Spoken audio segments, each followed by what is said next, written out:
the IRS breach was bigger than initially reported. I feel like there's going to be another shoe to drop. This doesn't just end after one revision, does it? Oh, no. The problem is that after you've suffered a breach, when you begin to analyze the scope of the damage, unless you're willing to declare your entire database as an emergency zone, the truth is you're going to find as time goes on that more and more people than you originally thought were victimized. So at what point, if at all, can the IRS say that the fallout has been contained? Well, look at it this way. There's only so many people in that specific database, the Get Transcript database. But the real issue here is the failure of government as a whole and the failure of many parts of the business community to actually get this thing under control. We're under-resourced, we're under-trained, we're under-focused, and we don't even understand the magnitude of the threat that really faces everyone. Yeah, until we keep getting more instances and incidents. I imagine, though, the IRS in particular, though, is an especially juicy target because of the reams of data, the huge volume of information available on each household, more so than perhaps other government agencies. That's true, but the Office of Personnel Management, now that was the juiciest target of all, because it not only had the normal things that you associate with personal identifying information, but it had the results of the investigative reports, not to mention 1.1 million fingerprints for intelligence operatives around the world and other government employees and contractors. But the real issue here is that we're dealing with a situation where government just hasn't focused properly. We can't get the Senate to pass a cybersecurity law. They can't even agree on what a cybersecurity law should be. They can't even agree on what privacy should be in this country. So, I mean, this is the real crux of the problem.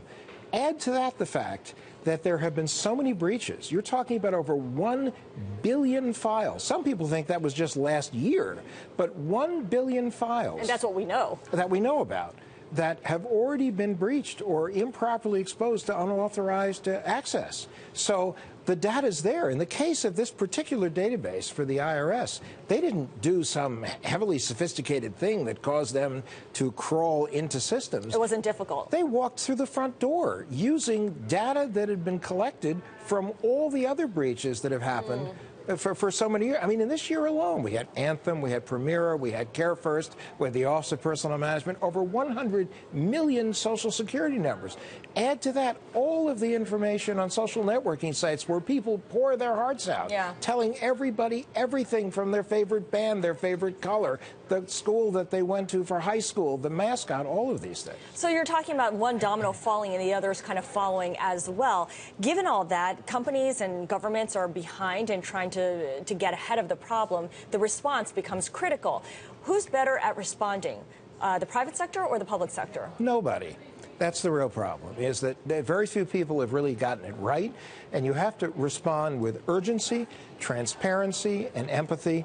But now the burden, unfortunately, has fallen on consumers, is that each and every one of us has to focus on what I call the 3 M's. We not only have to minimize our exposure by keeping control of as much data as we can, but when it's inevitably breached, we have to focus on ways to monitor and ways to manage the damage. Okay, well, speaking of monitoring, in every instance of identity theft, you hear about how everyone's supposed to check their credit reports. So you go and do that. What kind of proactive monitoring or what kind of initiatives can the credit reporting agencies like Equifax do on their end? Well, there are new programs that have been developed, which are called instant alerts, which instead of the old days where they would say, Scarlett, somebody opened an account using your information, was it you?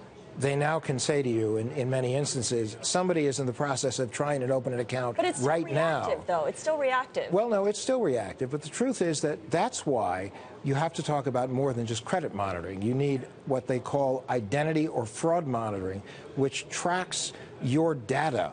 And if there's any anomaly in your data, if your address changes, your phone numbers change, something about your work changes, you should be notified just to make sure that it's absolutely you. Because in order to do identity theft, someone has to recreate you, and it's in that data recreation process when the game begins. And that's why you need to know as quickly as possible if anybody is in there crawling around with your data. So, Adam, how much of my personal information should I assume that identity thieves already have access to and are just waiting to deploy?